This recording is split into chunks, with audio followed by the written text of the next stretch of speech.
Hi. I am coming in here asking for a little bit of prayer. A little bit of prayer. Sorry, if I move kind of quickly, the camera unfocuses, and I apologize for that. Let's talk about my little cell phone.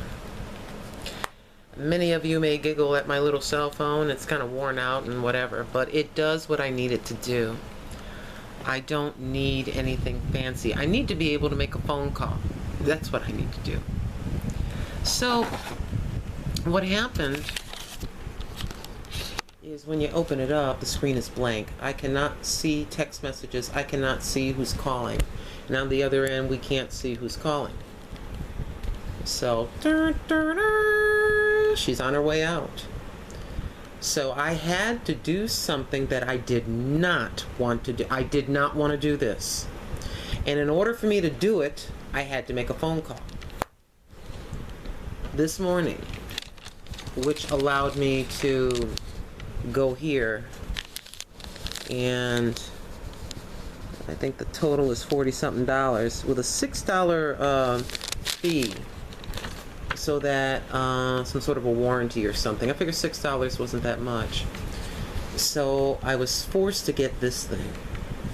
I said it. I know that sounds kind of terrible. I should be grateful. Should be grateful. And so I've been playing around with this thing for a little bit. It has the touch screen, which I do not like. I know I sound like I'm crazy. It's got all these apps. It's got the Google app, it's got the YouTube app, it's got all these different things. And basically I have that plan. For $45 a month, unlimited texting and phone calling and a certain amount of computer usage. I never used the computer usage. On this phone it was just really slow, and it seemed kind of stupid to look at a teeny screen that I couldn't see anything anyway. But anyway, that's number one. So I got the phone. I finally put all the phone numbers in there. How did I put the phone numbers in there? I managed to get this thing to turn on. It was last week. I started taking the battery out and putting the battery back in and so on and so forth. It clicked on. I pressed the button and got all the phone numbers. I put them on took 3 sheets of paper with rather large writing. Got all the phone numbers down. And then as this slowly got a little bit worse and worse, I had those phone numbers. And then today it took a while to figure this out. I got all the phone numbers in there. It's important to me for my son, there are some YouTube folks whom I love very much and who I am incommunicado with. And of course for my job and, just life, you need to be able to communicate. I don't have a landline phone. So that's that. I was forced to do it. I know that seems like chump change to a lot of you, but that's $1 million to me. Blah blah blah blah blah. So anyway, here we go. We come to Granny's freezer. I wanted to get some ice. You can see that's water. I was trying to get some ice for this. I love the grapefruit soda. And so, as you can see, the chicken is bloody at the bottom. The last of the 10 pounds of chicken, I made that ginormous thing of chicken stew, just thawed.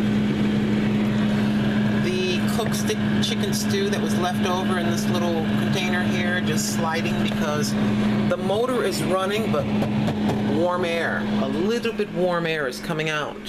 All that stuff's got to go. I called them. I called those apartment people about 4.5 hours or more ago, and no one ever showed up. So that food has got to go. With the exception of ketchup and maybe the sweet potatoes at the bottom, tomatoes, your condiments or whatever. Thank goodness I don't buy a whole heck of a lot at once. So it's okay. It's no big deal. Y'all have had this happen before where you've either had to start cooking right away or whatever. But I feel like I make a little stride, and it's kind of like I make a little bit of a stride. I figured out trying to save electricity to get that down because the auto insurance did go up. I did that stride thing. I need to stop talking with so many words and get to the point. It's as though strides are made, and when something new is positive, something comes to eat that up. Something comes to eat it up. So, you spiritual prayer warriors that know exactly what I'm talking about, that kind of a devouring, the eating up spirit. I think that I'm doing everything that I know to do correctly, at least from as best as I know how, in prayer, in reading, in encouragement, in working hard, doing all those things that I know what to do. Excuse me. So, that's my request, is a prayer. Kind of cut the throat of that thing in the spirit. Would you please? Thank you. Love you.